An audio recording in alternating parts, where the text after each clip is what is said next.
Hey yo, what's up, man? It's Domingo right now. You watching Changing of the Hip Hop Guards with my man Uncle E and my brother Sincere. Make sure you check them out every time they on because they changing the hip hop guards for the better.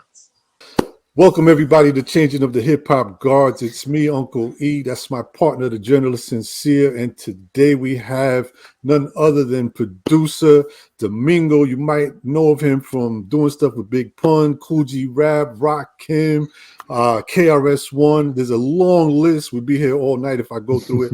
But welcome, sir. Thank you for joining us on Changing of the Hip Hop Thanks, Guards. bro. Appreciate it. Thank you.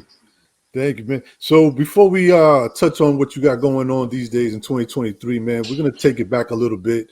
If you could tell us a little bit about yourself and how life was for Domingo growing up in your teenage years. I'm originally from East New York, Brooklyn. Grew up in East New York. Are you from East New York? Not from East New York. I'm in New York, but not from East New York. I've been out there. You look familiar. I've been. I used to actually work out there. Oh, okay. So grew up in Brooklyn. Came up with my uncle DJing and got into music while he would DJ, and he's like my main inspiration of wanting to do what I did or do.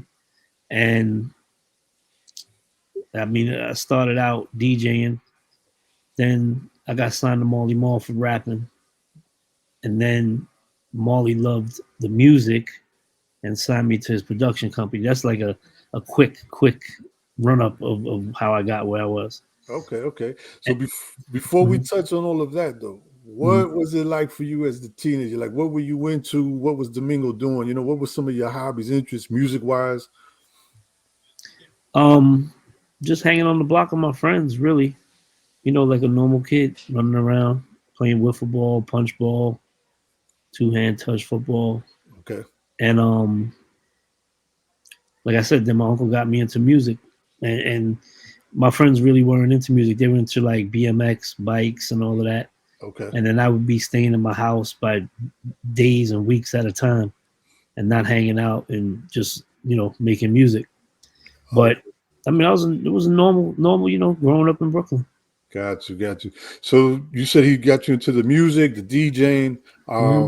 How long, when you started DJing, how long were you doing that, and were you doing parties, local parties, park jams? What type? I did a few local parties when I was DJing. Not many, It was mainly I got into it just for me.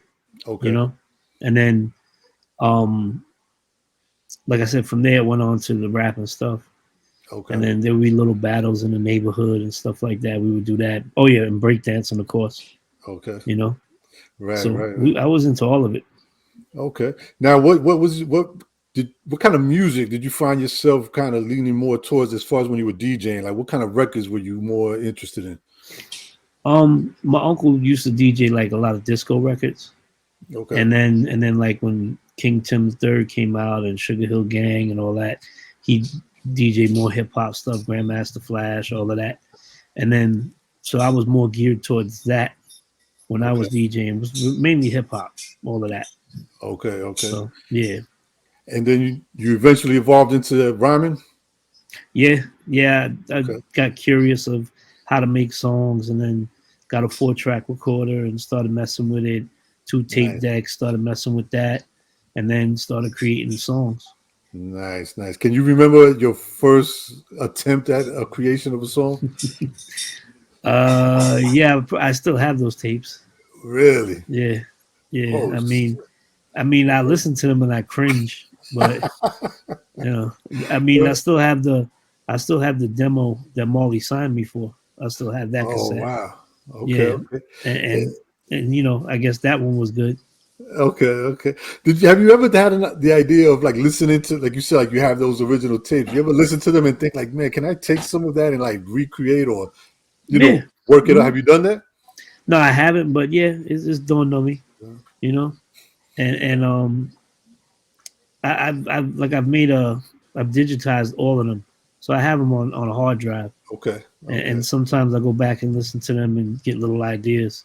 Nice. You talked a little bit about Marley getting a hold of your demo. Who else maybe that you shopped to before Marley got a hold of it. Actually, the first person that I shot my music to was Apache Ramos. Apache Ramos is the dude with the afro from the Warriors, Right, Oh, right, and right, dope. right. he worked at Criminal Records, and he was Ah, the very first person I ever played my music for, oh, so- and he just like straight shot me out the sky, and he was like, "Dude, these songs are cool, but they gotta have a hook. They gotta like." He told me what to do, like what formula okay. to use, and then I went back and fixed them and did it, and then I met up with Marley outside of BLS radio station, gave him the demo tape that was fixed up, and that's what led to it. So yeah, Mm. Apache Ramos is the blame. Yeah, Dope. that's great. What did you think when you're talking to this guy Apache Ramos? You know Like what's funny?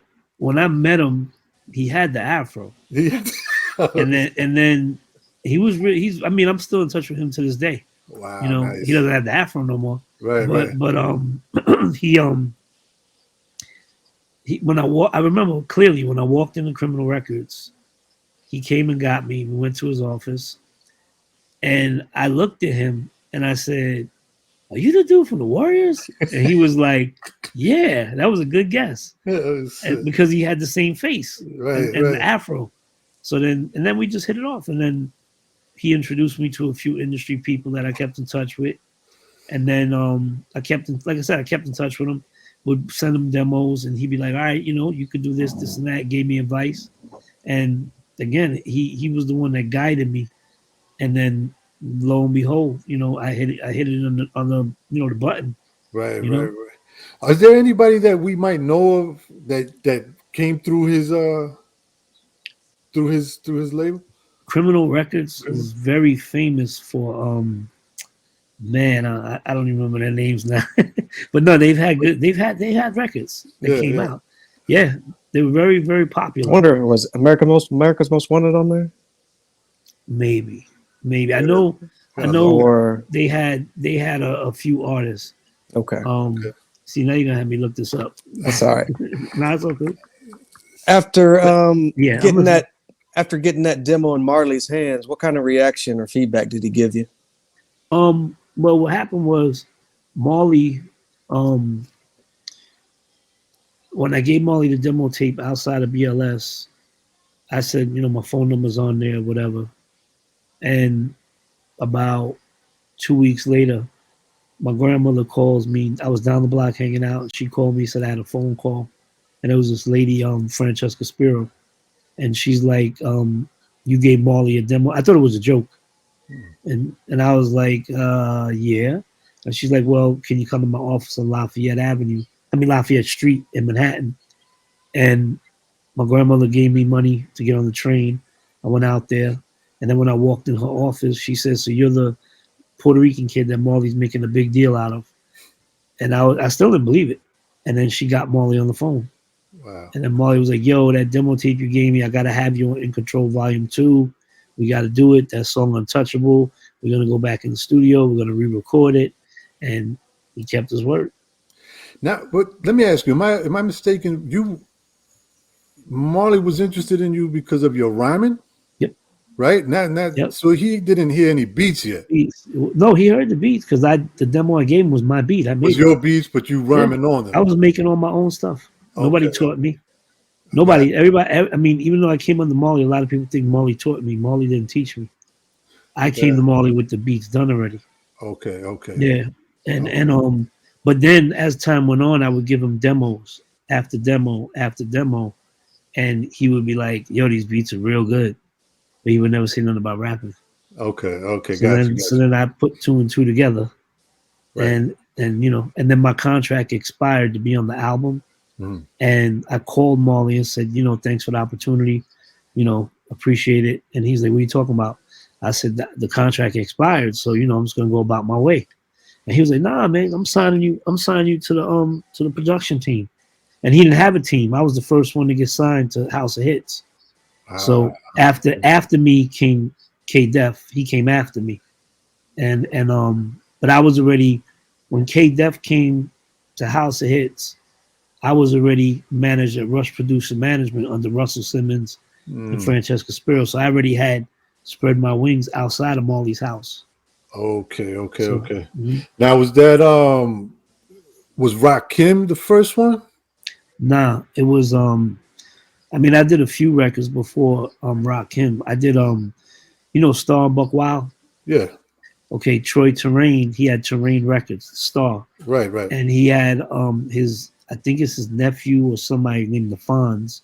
I did a record for him in Scott Plains, New Jersey, at Okay, Audio 2 Studio, and that was probably like the first record that came out that I did that came out on vinyl. okay. And I mean, it's not known. You could find it on YouTube, but it didn't do nothing. Right. But then I worked with Main One, this artist Main One. Okay, okay. That's And, okay. yeah, and I worked with him right before Rakim. Okay. And, So and that's the one that had like the fat Curious, yeah, the right? Grand Combo. Yeah, I did that record. Okay. Yeah, and that's how I met Fat Joe at that session. And then after Fat Joe, I met working with Fat Joe. I met with KRS. Okay. KRS, I met Channel Live, and it was like a domino effect. It just kept going. Wow. Yeah. Okay. You mentioned In Control Volume 1. What exactly was your placement on that No, In project? Control. It was In Control Volume 2. Oh, Volume 2. Yeah, Volume Okay. 1 had already came out. Volume 1 is the one that got the symphony on it. Hmm. That's where Right, the right, right. symphony came from. Volume Okay. 2, the song I did was called Untouchable, but it's Okay. not on the album. And but that album did come out, the Volume 2. Gotcha. You said you were signed to Marley's House of Hits. What Mhm. exactly did you learn from watching Marley in the studio? I mean, I see Marley do production tricks that not a lot of people know how to do. And I mean, I learned them by just watching them. But like I said, Marley is no disrespect to Marley. He never taught me how to make beats. Like I already knew how, Hmm. but he showed me tricks. Like I was with him in the studio when he did "Jingling Baby" for LL Cool J. Oof. So I know things about that record that the consumer's ears don't even hear, but I know it's in there, you know, and stuff like that, But being around Marley was an experience. So, and I'm grateful that we're still friends to this day. Very dope. Nice. So I just want to go back one time because we mentioned about the main one, but also on there was you said Fat Joe was Curious. You had Power Rule on there. Joe Fatal, Joe Fatal. How was that session? it was crazy. It was crowded. Yeah, There's video footage of that session. Uh, really.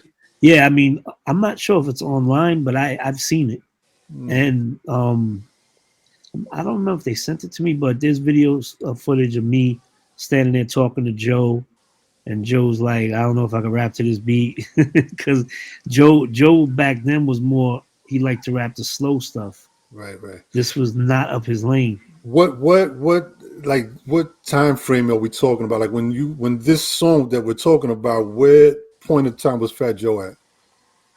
Like what did he have? Did he He have was getting anything? he was getting ready to work on Jealous One's Envy, that album, Okay. because when we was in the session that day, he told me he was starting to work on that album, that he wanted me to be on that album. So Okay. that's how we connected Nice, nice. We'd be here all night talking about your lengthy discography, all night. but I want to highlight some of the major placements that you've got over your Okay. career. Let's talk about 1997's I Got Next, KRS One. The MC was actually supposed to be on the album before I Got Next. We had that done already, and it's the album called KRS One. And Hmm. if you look at the credits, he shouts me out because it was the very very last song that he was working on, and whatever happened, it didn't make the album. But I'm kind of glad it didn't, because I Got Next one gold. Right, right. So it worked out in my favor, you know. But we did that in Battery Studios in New York, and actually the beat, when KRS came to Jazzy J studio to do his song Bronx Tale with Joe, Mm. that's when I met KRS. And KRS was like, "Yo, I need a beat tape, whatever. These beats are crazy." And I gave him a beat cassette, because back then there was no CDs. Hmm. And he called me and told me to meet him at Rocket Studios. It was a rehearsal studio, and he pulled up in his. He had a V12 Benz then, a big body Benz, and he pulled up, and he's like, "Yo, I'm play the beat." He played the beat, and then when Joe found out what beat it was, Joe was like, "How come you didn't give me that beat?" And I was like, "It was right on your tape. You passed it." But so then he took the same. KRS took the same cassette and gave it to Channel Live, and Channel Live picked a whole bunch of beats off of that. So yeah, but that I Got Next is like I said, I'm grateful that it fell on that album and not the one before. Was that your first gold plaque? Yeah, yep. Right. And it's crazy because the A&R Kenyatta Tally, he called me. He was the A&R Jive. I think he was vice president of A&R or something like that. And he called me. He's like, "Yo, I really need to talk to you. I need you to come to the office." So I go up to Jive and I'm sitting in the lobby and I'm literally talking to this young kid. There's no bullshit. Talking to this young kid and we're talking. And he's like, "So what do you do?" And I'm like, "Oh, I produce records." And he's like, "Yeah, I'm just up here to meet with them." And I said, "Oh, okay, cool." So I walk away. Well, I go to walk away and I'm like, "All right, man, take care." Domingo. He's like, "Oh, Chris." So I was like, "All right, cool." Walk away.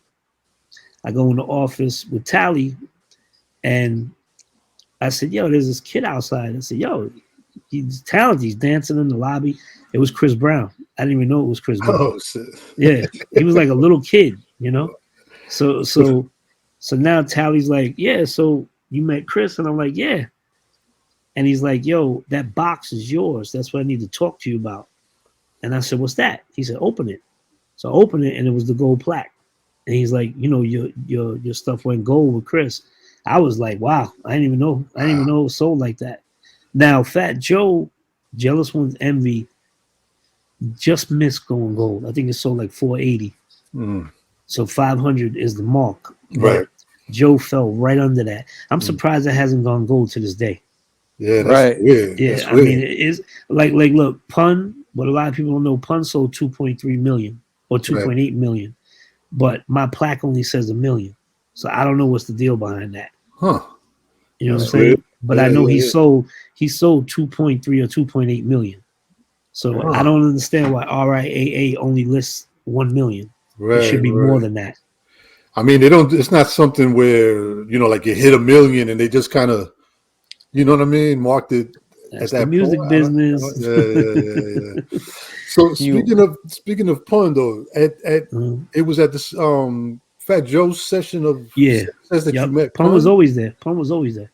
But And now, I'm sorry. I was just going to ask you though, at the session, what was going on? Like, was Pun just kind of hanging around? Did you hear him at that point, or yeah. Because that's because he was he on did one of the the songs? he did the I forgot snatch the the name moon of out it. the sky and throw Yeah, the sun away. yeah. When he did that verse is when I was like, okay, That's yeah. Because we would always joke around because Pun liked to joke around. right. So when we was in the studio with Joe, it was always snapping on each other, joking around. And Pun always, I knew he rapped, but I didn't never really heard him. And he was going by Moondog. He wasn't going by Big Pun. Right. And then when he did that verse, I was right there in the studio when he did it. And I was like, oh shit. And then he was the same thing. He asked me for a beat tape and I gave it to him, but his beat tape was a little different from Joe's. And the beat for Dream Shadow was on there. Was on there? Yeah. And he loved that beat. He would always call me, "Yo, don't give away that beat. Don't give away that beat." And I was like, "Dude, it's yours. Don't even worry about it." Right. And the story behind Dream Shatterer is there was a different version before my version came about because Buck Wild? It was a Barry White sample, and Puffy paid Barry White not to clear the sample for nobody else. Oh, so for Black Rob, because he used it for Black Rob. Okay. So they couldn't clear it, and then Pun called me one night and was like, "Yo, I'm in Axis Studios. You still got that beat? Please tell me you got the beat." And I'm like, "Dude, it's yours. I've told you this for like 3 years now. It's yours." He's like, "Yo, come to Axis." And I went over there, and he handed me the DAT with the vocals, And he said, "Yo, take this home and tell me if that beat matches." And I pray that it matches, and it matched perfect. It was like almost as if he wrote to that beat. Mm. And then Okay. when I played it for him, he was like, "Okay, cool." And we went in Cutting Room Studios in New York, and he redid the vocals in one take. A lot of people don't believe it, but he did it in one take. And then we mixed it in Unique Studios. But yeah, so that's the, like with that whole thing with Dream Shatterer, Buck did the because they had leaked it out. It was Mhm. never a single, from what I understand. Okay. But either way, my version wound up being the original version. You know? Right. Okay. Now you pretty much developed a good relationship with Pun, pretty Yeah, much moving forward and all of that. yeah, yep. And how was that? After that, and all, the Dream Shatterer comes out. How Mhm. was the relationship after that? Nah, we were cool. I mean, I would go to Pun's house every now and then, and I mean, I remember Chris Rivers when he was a baby. They used to call him baby. You Baby know, Chris. he was maybe 5 years old. You know, Wow. but he, I mean, it's crazy. I know Chris when he was 5. I know Rakim's son when he was like 3, and I just did Wow. a song with Rakim's son. I literally just mixed it today. What? You know what I'm saying? Yeah, and it's And crazy you've though. done work with Pun's son as well. Yeah. We put out Yo, that's DeLorean for wild. him. That's Yeah. wild. It's So like the so NBA. It's like the NBA now, man. You got like LeBron. His son is playing like yeah, like the NBA yeah. of hip hop, bro. Yeah. That's And crazy. so like I mean, like I might have been to Pun's house maybe 4 times, you know. But we would like Pun came to East New York and hung out with me, and I mean, he was wild, bro.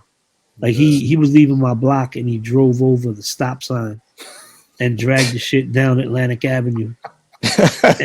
And I had mentioned it on Facebook one time, and That's Cuban was with him, oh and wow. Cuban chimed in and was like, "Yeah, that's true. It happened." Yeah. That's a Yeah, busy ass street too. yeah. No, I don't even to this day I don't know why Pun did that. I have no idea. He's just Like wow. he was just wild. Yo, he was wild. Now we don't have to get into details or anything like that, but how did it affect you at all when things, after Pun passed and things were kind of sour with TS and Cuban and all of that? Did your relationship with Joe and Pun, did that take any type of hit, or Um, are you guys still I mean, cool? I'm well aware of what happened with Joe. You Mhm. know, um, I was the one that brought Joe to Jelly Bean to get his publishing deal. Mm. So and Joe brought Pun, but that's for them to settle. You know, Yeah. and I never got involved in that and never will. You Right. know, So your relationship with both of both yeah, sides is yeah, cool. Yeah, right. Okay, that's what I yeah. was. I mean, Okay. I don't. I haven't spoken to Joe in a long time, as far Yeah. as spoken to him, but he's messaged me on Instagram every now and Okay. then. Cool. But and Pun's family, I'm always in touch with them. Yeah. No, I see that, man. Like I said, you just actually did something recently with his son, right? Did you Um, just put something out with him oh in yeah, no, right? it was a remix of the Eminem song I did in 1999. So I remixed and put Chris on, Okay, right. That's what I but saw. I wound up taking it down. I took it Yeah. down. Yeah, Oh, okay. yeah. Okay. In '99, it's time for your debut album, Behind the Doors of the 13th Floor. What was the Yep. concept behind that? Uh, deranged music. I don't know. There was really, I can't even explain the title. I don't know. It was just a title I came up with. Like, okay, Behind the Doors of the 13th Floor sounds good. Right. You know. What was the selection process of who you wanted on the particular project? Well, I was the person who gave me the album deal was this man Steve Salem. He's passed away since, but he asked me, "Do you want to do a producer album?" And I was like, "Yeah, sure." And I got people that I worked with, and then he kept telling me about this kid Eminem. He just kept telling me, "Yo, you got to get this kid Eminem." And I'm like, "I don't know who that is." I really didn't know who he was. Hmm. And he's like, "I'm telling you." So he brought him to Queens where I was recording, and M came in and wrote his verse and did it right there. And then I did the song Line of Fire. KRS's vocals from that song were recorded with me for a different song. I just happened to take them and put them on that song because it sounded perfect with it. And then as I was working on it, MC Shan happened to walk into the studio and he heard it and he was like, yo, I want to come on after Chris. So that's how Shan got on there. And Shan has said it, and I think I've posted it. I'm the only producer in the whole entire world that has KRS and Shan back to back with each other. So nobody else got that ever. And so that's how that transpired. But and then Bamboo was he was an artist from Brooklyn that I was working with. And who else? I mean, everybody was just people I knew. You know, Razkaz, actually, Wendy Day from Rap Coalition came to the studio because she would handle like legal stuff, you know, for people, and she came to help me with the side artist agreements and all that. And she brought Razkaz with her, and she's like, "Oh, I want to introduce you to Razkaz." That's how I met Razkaz, and then he jumped on the album. Hurricane G, I was working with already from when she was signed to Ola, because I had did her album in like '97. I did her album, and I did her whole album, and then who else was on there? I mean, like I said, everybody else was just people I was working with. Wow. So you mentioned Hurricane G just now, you know, rest in peace, man. How was it, you know, how was it working with her? What were those sessions like? She wrote all her own stuff. I seen it. I mean, she was, there was days she would want to record, there was days she would come and then not record. But I mean, it was good working with Hurricane G. You know?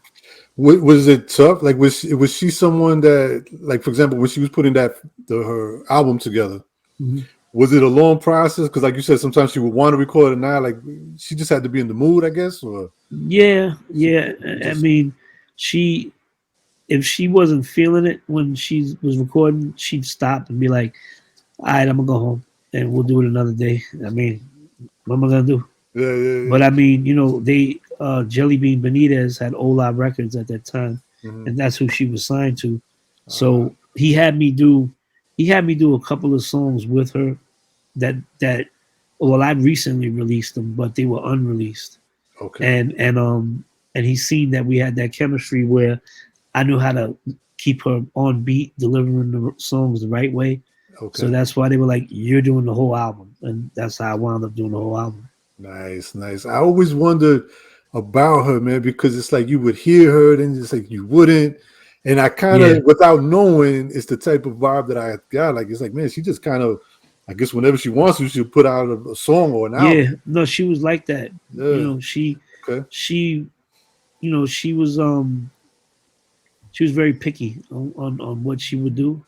I mean, she worked real close with Thurston Howell before she passed. So he had a lot of material with her. Right. And but I had spoke to her a few months before she passed. I didn't even know she was sick. Oh wow. And we spoke, and then she was talking about wanting to get in the studio, and I was like, well, you know, let me know and I'll send you stuff, but it never happened. Oh man. Damn. God bless. Yeah. You had an opportunity to work with 666 Mafia, is that correct? No, you talking about 3-6 Mafia? 3-6 Mafia. Yeah. Oh yeah. No, that was I did score music for their TV show Adventures of Hollywood. That was on MTV. It was on MTV. MTV, right? Yeah. Yep. I did like 8 episodes. Nice. And then I did the pilot episode for the Bernie Mac show. Right.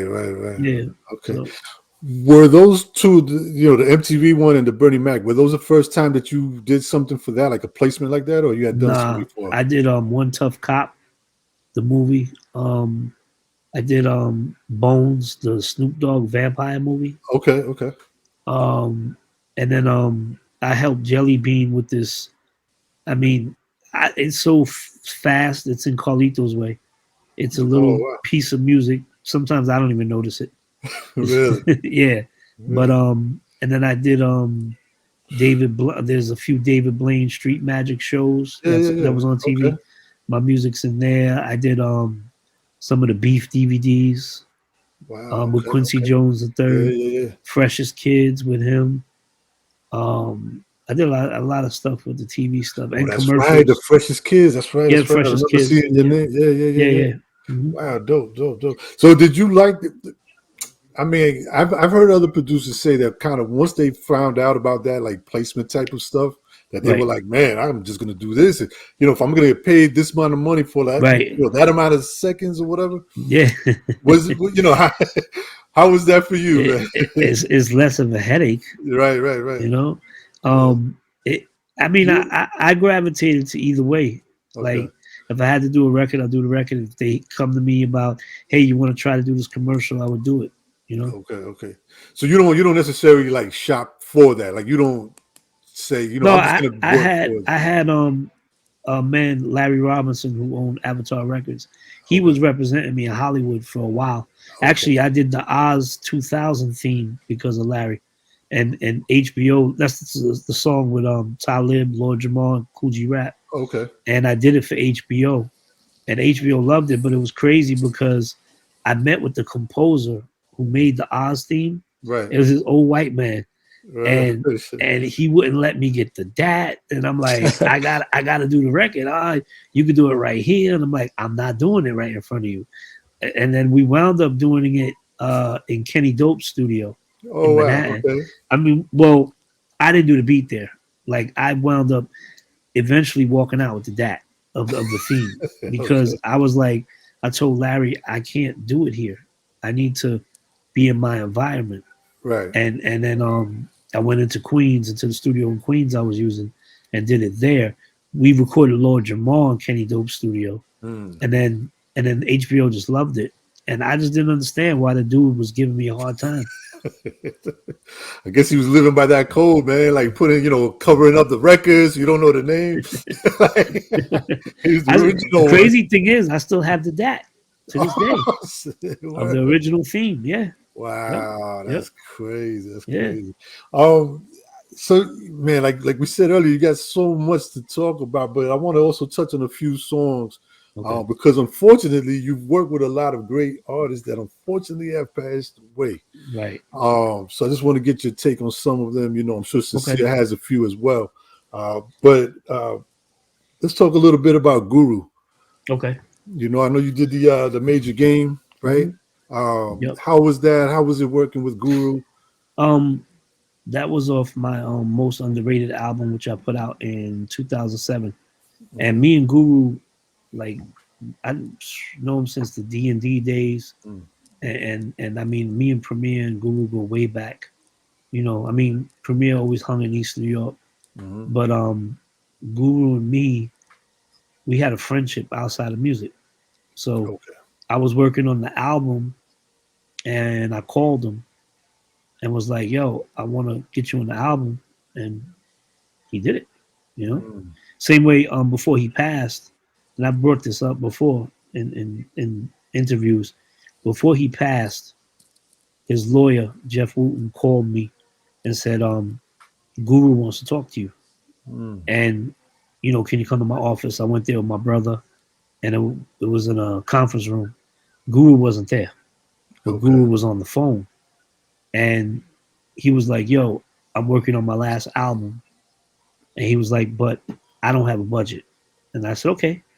He's like, "I want you to do it." And I asked him what happened with Solar. And Mm. he's like, "I'm not fucking with him no more." And I said, "Oh, okay." I said, "Yeah, I got you. Don't worry about it, Keith." And he was like, "Yeah, but Domingo, I really don't have a budget." I said, "I got you. Don't worry about it. Let's just Right. do it." And walked out of the the lawyer's office, and he passed away. Oh man. Yeah. Damn, that's crazy. Hmm. So he pretty much was done with Solar then, Yeah. by that So time. Solar has come at me like, "Yo, you bullshit." I'm like, "Whatever, dude. Really? I know what happened." You know. Damn, that's crazy. That's crazy. What do you remember most about a young crew named Boogie Monsters? I remember when Francesca Spiro and my other manager, Derek L.A. Jackson, got them signed to EMI Pendulum. I think it was Pendulum EMI, something like that. Um, and their first album was produced by Derek. And I remixed Strange. The Divine Mariner remix is the one that I did. And then I kept in touch with them. And when they did their second album, they called me and was like, they were in the studio in Long Island with an engineer, Troy Hightower, his name was. Mm. And Went out there and did Godson for them. I did Godson, Behold the Pale Horse, Whoever You Are, and I think there was one more. Or there might have been just those three. But yeah, Godsons, I got love for them. I just spoke to Mondo and Vex. no Vex I haven't spoken to. I mean we follow each other on Instagram. You know, I got a lot of love for Vex and for Mondo and all of them. You know what I'm saying? Very dope. So. Another one that I would like to ask you about: how did you land the remix for the Amy Winehouse song "Stronger Than Me"? Larry Robinson. Larry Robinson. Yeah, because I did it for a release in Europe. It never came out in America. Okay. And it's crazy because I can't ever post it because every time I post it, Universal gets me a strike and take it down. Damn. And mind you, I did it for free because I just wanted the credit. Okay. And I'm like, damn, at least let me post it. I Right, did the shit right, for right. free. Did you get a chance to meet her, or No, she was already gone. Oh, was that gone she was already. gone by that time. Yeah, yep. Oh, damn. Okay. Mhm. Oh, wow. And they so that song exists where? On my hard drive. That's it. And wherever they used it in Europe, I still don't know where they Europe. used it. Right, Yeah, right. yeah, I Wow. have no idea. Oh You man, know? I would love to hear that. She's one of my favorites, man. Yeah, One of my favorites. Cool. yep. Remember about working with Blase? Well, I didn't produce none of that. What I did was executive produced it. So Okay. PF Cutton came to Rush Producer's office, and he brought the demo on a cassette, and he played it for me, and I loved it. And me and PF grew up together in East New York, so he played it for me, and I was like, "Yo, this is really dope." And I called my man Kenyatta Bell at Mercury Records, and I see y'all want to come play you something. And the next day, I went and played it for him, and got them a deal the next day at Mercury. So that's my role in that. If you look at the credits, it says executive producer. PF Cutton produced the whole thing, but I Right. executive produced it, meaning I got them the deal and I oversaw the whole thing. Okay, dope. Gotcha. And just for the record, I didn't mean to cut you off. Sorry. No. Just for the record, a lot of people think there's no diss to Mr. C or nobody, but a lot of people try to credit Mr. C, and it's not the truth. Ah. It was me that did the whole thing. Oh, okay. Glad we got to clear that up. Yeah. Yep. I've Yeah, heard because that before. I'm pretty sure you have. Yeah. I mean, you know, Blas out loud, he tends to get amnesia about that, and I gotta remind him. PF never does. PF always remembered. Okay, cool. What could you tell us about Sean Price? I know you did. What was it? Rationally Speaking. I did a lot. I mean, me But and Sean was tight outside of music. Okay. That was a unique individual. Yeah. Yeah, he was very, very unique and How talented. was it working with him in the studio, man? What was studio sessions like with him? He was a clown. Yeah. Nah, he would come in and get it done, get the song done, and then joke around, or he just chill out all day with me in the studio, even though we finish or whatever. But he was a good person, man. Real good person. Was he the type of person to come into the studio and like write in the studio? Would he come with his rhymes already done? Nah, he would with the stuff I did with him. He wrote it right there in the studio on his phone. Nice. Yeah. Like E said, man, we could be here all night. I got one more to ask you. Tell us about the work ethic and the admiration for Kool Rap. That's my boy. Yeah. How did you even meet? How did you even meet Kool Rap? Well, you got to remember when I was around Marley back then, I was around a few of them that they don't even remember because I was a lot slimmer. like when I was inducted to the Hip Hop Museum in DC, Biz was there. Okay. And I went up to Biz and I'm like, "Yo, what's up, dude? Is this Domingo?" And he was like, "You're not Domingo." And I was like, "Yeah, it's Domingo." And he's like, "You're two Domingos, not one." And I was like, "You smart ass." But you know, I mean, he remembered me, you know, joking around. But G-Rap I know for probably more than 30 something years, you know, and and we lost contact with each other for years because he was living in Arizona, whatever, and then when he moved back out here, he was living in Long Island, Mm-hmm. and then we linked up, and then he moved out to Jersey, and then but we've remained tight. I seen him today. Nice, A nice. lot of people come to me for him because they know I got direct access to him. He's not easy to get in touch with. Yeah. He's very mysterious. Yeah. It's crazy that he's maintained that all these years too. Like it's dope though in a way. Yeah. That's crazy. And how's it working with him in the studio? What's the studio session like with Kool G-Rap? Well, he comes in Ready? already ready. Yeah, it's possible. I mean, G-Rap has wrote for Salt and Pepper. So yeah. That's So that's weird. he You know how wrote like he wrote Chick on the Side, Salt and Pepper. okay. Yep. You know how sometimes certain people you can like, okay, I can see that person. It makes sense. Like Kool G-Rap writing for Salt and Pepper is like, Yeah, it does. but that goes to show you how talented he is. Yeah. I got one other one as far as artists that you've worked with. You had a chance to work with Prodigy, Yeah. Uh-huh. also, right? I was real tight with Prodigy too. Yeah. Um, How was I mean, that? we worked together a few times. On Nutso's album, the album I did with Nutso, Red Sunday. That was actually one of the last videos he did before he Was passed that away. one? Well, Oh, wow. that's not the last one, but one of Right, the right. last ones. Okay. And then we worked on the Game Over 2 album together, and that's the song called Mob Niggas, and that's the verse that started the whole Jay-Z beef. Oh, So right. yeah, Okay. and he did the verse. We did it in Queens, and he did the verse. And when he said, "We ain't the rock, fuck them faggot ass niggas," Yeah. when he came out the booth, I just looked at him, and he started laughing. He was like, "You want me to change it?" I'm like, "No, just leave it there." Yeah. But when we was ready to release the album, Jay-Z knew that was coming out, Mm, and he called Interscope because I had a joint venture with Interscope at the time through J Core okay. Records, and he called Interscope and tried to stop the album because he heard the song, Wow. and I was like, "Nah, let it come out." Okay. And we didn't let him stop it. We just put it out. But that's the song that started the whole The the whole thing at Summer Jam and all of that. screen and all of that. Yep, Yeah. that's the song that That's the started it. song. Wow, man. Yep. You have been a part of so much Dude, stuff, I mean, man. I mean, like I said, I know this is almost, so much that we haven't talked almost about. like a hip hop troublemaker because I did the song that started the KRS Nelly beef. Nelly, oh, that's right. That's right. Yo, tell us about that real quick, man. That song. That to us as people, first of all, that song was like left was like KRS we was in the studio working on Spiritual Minded, which was KRS's quote unquote gospel hip hop album. Yeah, I have that song. So I needed Chris to be on my album The Difference.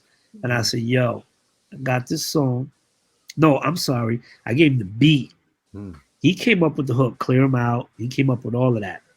Okay. But before he did that, he rapped about spiritual stuff. We were sitting right in Unique Studios, and when I heard him rapping, I stopped the music and I was like, "Nah, dude, not on my shit." I said, "Yo, yeah, I really don't want to do nothing spiritual." And he's like, okay."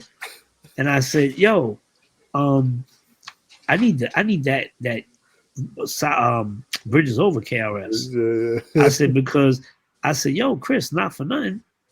You got people out here. You got to claim respect from these young dudes." I said, "You got people like Nelly out here saying I'm still number one. What's up with that?" Yeah, this dude. And he was like, "Word." And then he didn't finish. He said, "Give me a day."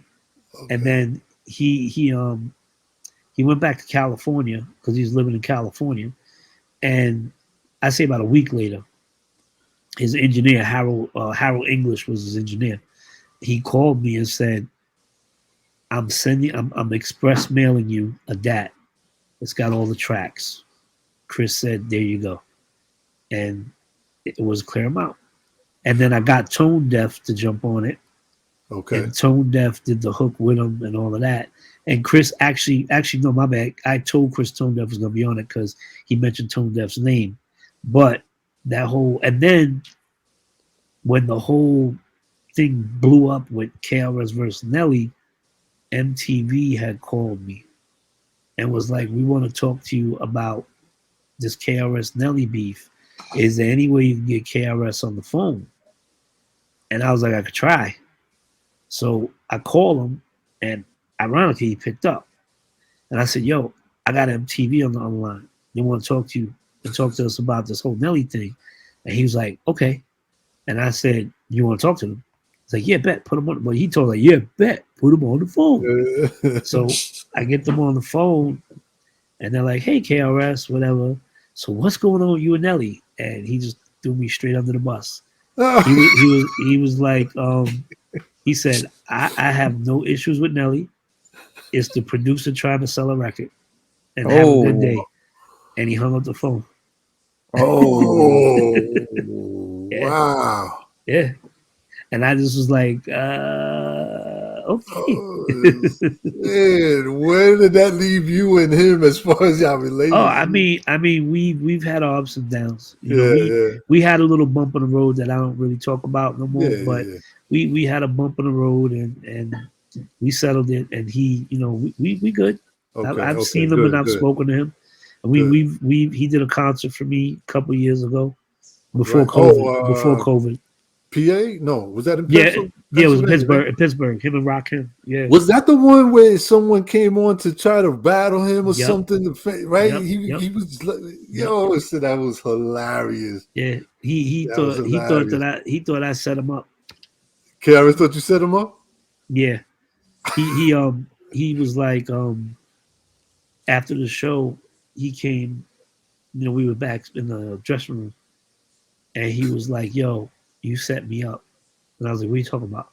He's like, that kid, why was that kid dressed like MC Shan? Like MC Shan, yeah. I said, no, but what he didn't know was a few months before that, I did another concert there before that. And I did Kane, G-Rap, Brand Nubian, Das Effect, and that same kid was there. Oh, okay. Dressed the same exact way. So he's just some Yeah, the kid was handicapped. You know, like you could tell he had something going on. But he at the other concert, Kane jumped into the audience, and the kid put his Kangol on Kane's head. And Kane, you could tell Kane was like, you bugging, and took it off and put it back on the kid's head. And then the kid tried to do it to Craig G, and Craig wasn't having it. Craig was like, moved his hand out the way, like, you don't touch me. But the kid, but nah, Chris was like, you set me up. I can't believe it. I said, nah, I ain't set you up, dude. But that's when he said that shit about LL Cool J. He's like, LL's whack. He ate the words. He ate the words like a couple days later because he was at another show. I seen the video where he was like, I'm apologizing to LL. I was like, you said it, dude. Right. You know, I saw that whole thing. I followed that, man. That was hilarious, man. But it was cool. It was one of those moments, man. Damn, Domingo, like, so do you think because of all of that stuff that you just said, I'm just gonna say, like, in my opinion, I feel that your name doesn't come up as much as I feel it should when people talk about producers. I agree. Do you think that, like, some people, maybe because of just how you were or how you are, that they just kind of, you know what I mean, just choose to not mention you? Do they feel like you're an instigator? Yo, look, it's like this. I didn't say it. You know what I'm saying? Chris said it. I ain't say it. Prodigy said it. You know what I'm saying? Right. So it's like, you can't blame me for their words. Yeah. But no, right. But you know how industry people like. Yeah, I mean, you know what? I really don't care what industry people think. You know what I'm saying? Because my foundation is solid in hip hop. My legacy's there. I'm not worried about it. You know what I'm saying? Right. I choose not to deal with people in the industry. I mean, I get called for a lot of stuff that I choose not to do.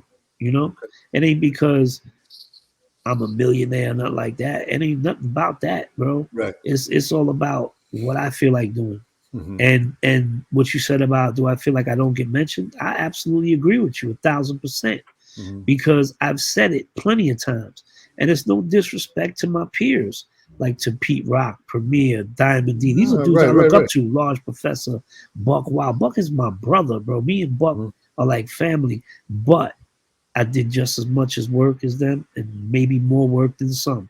Mm-hmm. You know what I'm saying? But I'm never mentioned. You know what I'm saying?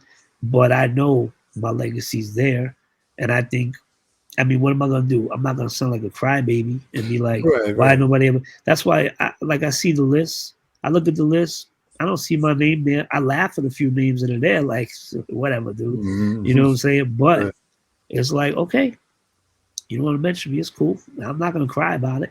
I know them plaques are on the wall for a reason, and I know that I'm still doing stuff for a reason. Right. You know what I'm saying? And I just think that if you put my discography next to any of them people, my discography has weight. Because there's stuff I've done that people be like, you did that shit? And I'm like, yeah. Right. Like a lot of people thought Premier did the MC. And then when they found out I did it, it's like, oh, okay, you did it. Right. Well, hold on. I don't mean to be jumping around, but like I said, it's so much. But you just talked about certain things that people don't know that you might have done. Can you just tell us a little bit about how did the whole thing come about with the Drake song? How did you get involved with that? With the Drake record, I own 15% of the song, publishing, because he sampled the MC. Okay. And I never met Drake. I don't know him, never met him. But the fact that he did the right thing, gave me publishing, gave me I won ASCAP awards for being a writer. But yeah, I own publishing on it. I didn't produce on it, no nothing. Right. Okay. Wow, that's great. Have you had a chance or an opportunity to speak to him at least, or no? Nothing. Nope. Wow. So he did that. I mean, there was lawyers that hit me up and wanted me to sue him, because they were like, "Oh, we could get you more," and I'm like, "No, I'm not doing it." Like, why would I sue somebody that did the right thing? Right. He didn't have to. He didn't have to give me nothing. Right. He could have got sued and took that on the chin and kept it moving. Yeah. You know, they were like, "Oh, you got 15. We could get you 50." And I was like, "Lose my number. I don't even know how you got my phone number. Like, just lose it, because I'm not like that, man. I'm not these money hungry, grubbing ass people in this industry. Like the people in the industry that do that are straight devils and vampires, bro. Like, you're not gonna pit me against Drake, and I don't even know the dude. You know what I'm saying? Just like when me and KRS had our issues, it wasn't me and KRS that started it. It was Alan Grumblatt. Oh, okay. You know what I'm saying? The pen pusher. Right. You know what I'm saying? Sitting behind his desk, calling me, telling me, yo, this happened, that Chris did this and that, and pitted me and Chris against each other. And it worked for an extent. You know what I'm saying? Till I explained to Chris everything that went down, then we settled it up. But that's how this game is, bro. Yeah. So, two more things, because I know we've got you here for a while. But I do want to talk, being that we're just talking about the industry and how things are. You have your Media Famous that you've been doing for a while. Can you tell us a little bit about that? You know, what is Media Famous exactly? MediaFamous.com is a digital distribution and marketing company for independent artists. We distribute all over the world, all Spotify, Apple, just like DistroKid, TuneCore. Only thing is, we're cost effective, and we have a bigger reach. We distribute to countries that I can't even pronounce. Really? You know what I'm saying? Yeah, we have a bigger reach than DistroKid, way bigger reach. Okay. And we launched it in 2019, and it's been growing. Our marketing is like top notch. You know, and like I said, we do independent artists. We do distribute known artists. I just never mention them because I ain't trying to name drop. You know what I'm saying? But we distribute artists people love, and you know, it's been going good, and it's growing, constantly growing, and that's really it, bro. Okay, cool. So for like an artist that's looking for a distro, stuff like that, they can go straight to the website, or like how do they get Yeah, it? they could go to mediafamous.com Okay. and sign up for distribution. It's $9.95 a year, unlimited releases. You can release 1,000 songs a year if you got them. Hmm. Just release Right, them, right. and there's no commission. You keep 100% of your royalties. It's just Wow. that simple. You know, Wow. I mean, there's a lot of fraud in streaming, so we get a lot of that. Like people sign up, people get kicked off of DistroKid Hmm. and come to Media Famous and sign up and do the same exact shit they got kicked off of DistroKid for. Okay. So, and that's the thing that's sad What, because, what is when you're saying they're getting kicked off though? What is something that they're well, doing? put it like this: if you signed up, right, Uh, and you signed up for distribution, we get your song out there, then you go pay one of these bot companies to boost your streams to like 1 million Okay. streams, and you get caught. Right. Gotcha. You get caught, you get kicked out of Spotify. Spotify, what a lot of people don't know, Spotify is not playing with people. They bring Hmm. fraud charges against people. Wow. You know what I'm saying? Like these artists don't know what's coming to them soon. Like I've seen it. I mean, we get notices from Spotify like, yo, this person right here, you gotta see the bad part about that is if let's say you're an artist and you made, I don't know, $10,000 and we paid you. If Spotify finds out, guess who got to pay that money back? Us. Yeah. Okay. Yeah. So Right. it's a messed up situation, but that's what's messing up this game. Is there's so many people that are doing music that shouldn't be doing it. Hmm. You know what I'm saying? And they put out records, and then they get the scheme of, oh, I'm gonna do these bots, and I'm gonna make $10,000, and then they ruining it for everybody. So that's why the music game is all screwed up. Right. Wow, that's crazy. So does with everything that's going on, how does Domingo find it's like the inspiration? What keeps you going? What keeps you loving doing what you're doing? Um, I've been in this so long, it's practically all I know. You know what I'm saying? I mean, I do other business stuff, but it's a passion of helping people get where they need to go because I've been in those situation where I was trying to get on, I was trying to find a way. So try to give people a path, like right now, every Tuesday, Thursday, and Friday, I teach troubled youth in West Orange, New Jersey, Oh, nice. music production, and music recording, all gangbangers like Bloods and Crips. Really? Yeah, like for a school, and so stuff like that is what I thrive for. And if I could take a kid that's a blood and show them a path of success, or show them a different way, then that's what I'm all about. Dope. Well, Domingo, man, you got anything else sincere? Or? What are you currently working on? What can we look forward to in the future? I just finished the song with Mel, Rakim's son. Tomorrow there's a single dropping I produced with Recognize Ali. And then I've just released The Range Beats Volume 2. Okay. Should be out Friday, actually. And I don't know, man. I'm just having fun, man. I think I'm gonna release more instrumental albums because it's a lot easier not dealing with artists. Right. So Nice. probably you see a lot more instrumental albums from me. Very Dope. dope. Yeah, how's Rakim's son? He's dope. Yeah. He's dope. Yeah, it's crazy because, like I said, I know him since he was like 4. When I worked with Rakim, he used to come to the studio with Rakim, and he would run around the studio. And then when I was with them recently, I don't know if you've seen the picture I posted with me, Rakim, and his son. I posted on Instagram. I gotta check And, it out. and yeah, and I had told him that day, I said, yo, I know you since you were like 4? And he's like, yeah. So when you hear him, he doesn't try to do it.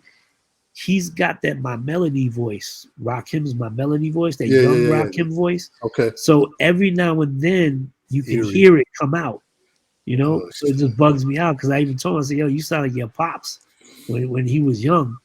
And he's a good kid, man. He's a good kid. Well, he's not a kid, he's 30. He's 30 now. So he's working on a full album? No, Or? he has music out, but he's working on Right. some new stuff.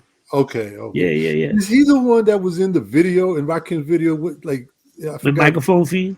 with the rope chain on? I believe so. I think if that I'm not 100% sure, but I believe so. I wonder now if that's him not to talk about it. Yeah. Dope, man. So, geez, man. Unless you got anything else sincere. I think Nah, we we're wrapped good. it all up. Yeah, or else yeah. we'll be here until 3 a.m. More than that. What's one artist that you haven't worked with that you would love to have a chance to do something with? Is there anybody that you're like, man, I would love to, or wish I could have, even, maybe they passed or something? I mean, yeah, I could easily any genre. Man, I mean, if I really had to say it, I probably wish I could work with Sean again. The Sean Price. You know what I'm saying?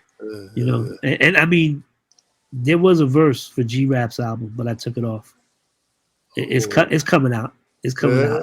Yeah, because me and G was like, I said, G, let's just remix it and put it out later. Okay. And so it's coming though, and I've held that verse because he says my name in the verse, so I've held on to it for a while. And it was on G's album. It was on that song Official, on G's last album that I did. And then at the last minute I yanked it off. And G was like, why you did that? I said, trust me. Okay, cool. But yeah, if I could work with Sean, definitely work with Pun. I mean, but living artists, I mean, I mean, I know Nas, and I've had some chances to work with him, just didn't pan out. But that's really that would be dope, man. Yeah. I mean, I know him since he was 13, and we joke about it when I see him. But yeah, I mean, Jay-Z ain't that important. You know what I'm saying? Brooklyn people probably like, we're revoking your East New York license. You can never come to Brooklyn again. But yeah, I mean, I honestly don't know, bro. Like, yeah. But you've done them all pretty much. Yeah. Well, Domingo, man, once again, thank you very much. We appreciate it, bro. I just want to say too that since I have the chance to say to you, don't quote me on it, but I believe listening to KRS-One was how you always kind of came across my radar. Gotcha. I don't quote me, but I almost want to say, because I remember him specifically, he would always say your name, like on certain, and it was like the way he said it. So I heard the name Domingo, and I'm like, Domingo, and I'm like, it sounds Spanish, got to be a Spanish cat, Domingo. And I'm like, I love what the beat, so like that's really what made me a fan of yours. I appreciate that to start with, and I've always kind of followed you throughout the years. So I just want to say thank you on behalf of the Hip Hop Guard. Appreciate it, bro. Everything you've done for the culture, for us, it's thank you. Appreciate we that, appreciate it, and I'll try my best to hold it down for everybody. You know what I'm saying? Well, you're doing so. Absolutely. You're doing a hell of a job. Keep it going. Thank you, bro. So yeah, thank you once again for taking the time and joining us. Appreciate that. I appreciate y'all, man. Thank you. Like I asked you about working with an artist. This was one of my bucket lists, man. So I appreciate it. For real. Thank you, man. All right, bro. Have a great Peace, night. y'all. All right.